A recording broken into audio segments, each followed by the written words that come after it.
జిల్లా మినిస్టర్ గారు.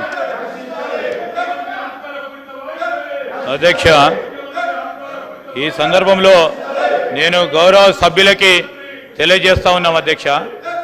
ఈరోజు రూల్స్ సంబంధించిన ఈరోజు ప్రత్యేకించి 316 కౌశిక్ రెడ్డి గారు whilst house is sitting, a member shall maintain silence when not speaking in the house, shall not obstruct proceedings, hiss or interrupt, or shall avoid making running commentaries when speeches are made in the house. Sir, shall not shout slogans in the house.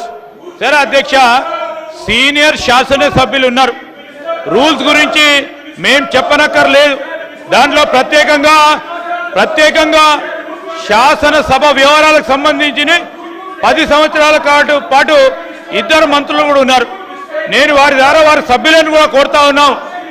ఈరోజు చీప్గా వారి విధంగా చీప్గా slogan చేయడం, మరి వారి సభ్యతకు సంబంధించిన అంశం విషయంలో తప్పకుండా ప్రస్తావన చేయాల్సి వస్తుంది అధ్యక్ష.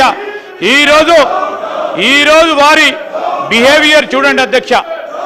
ఒక యువతకు సంబంధించి రాష్ట్ర యువతకు సంబంధించి రాష్ట్రానికి సంబంధించిన నిరుద్యోగులకు సంబంధించిన ఉపాధి కల్పన భాగంలో డిస్కషన్లో పాల్గొనాలని కోరినప్పటికీ ఈ రాష్ట్ర యువత భవిష్యత్తు ఎటుపోయినా పర్వాలేదు, నిరుద్యోగుల భవిష్యత్తు ఎటుపోయినా పర్వాలేదు, రాజకీయాలే మాకు ముఖ్యమని, ఈరోజు పార్టీలే మా ముఖ్యమని అనేక సందర్భాల్లో మేము అపీల్ చేస్తున్నప్పటికీ ఈ విధంగా వారి ప్రవర్తన సలిలేదు. ప్రజలందరూ కూడా చూస్తూ ఉన్నారు.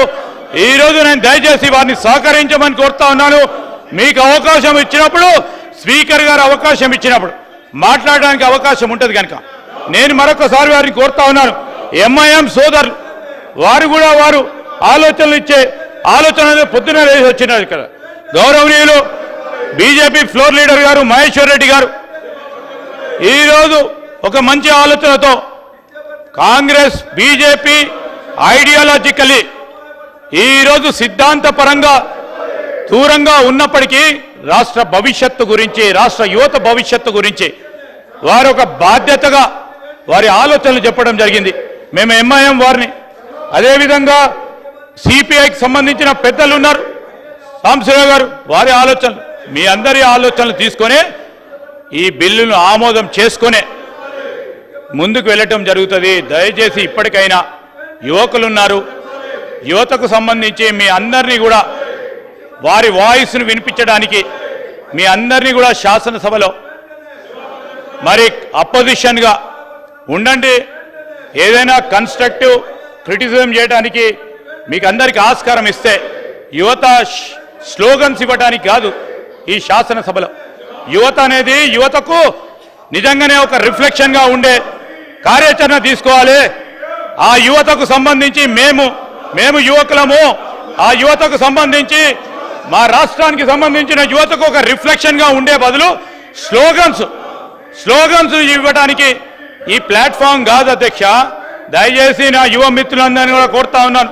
చదువుకున్న వారు ఉన్నారు, రాష్ట్రానికి సంబంధించి మీలాగనే వేల మంది, లక్షల మంది యువత చూస్తా ఉన్న సందర్భంలో వారి భవిష్యత్తు గురించి కూడా ఆలోచన చేయకుండా ఈ విధంగా అంతరాయం చేయడానికి ప్రయత్నం చేస్తా ఉన్న సందర్భాన్ని ఈరోజు శాసనసభ చరిత్రతో పాటు రాష్ట్రానికి సంబంధించిన యువత కూడా మీరు చేస్తా ఉన్న చేష్టలను గుర్తిస్తా ఉంది.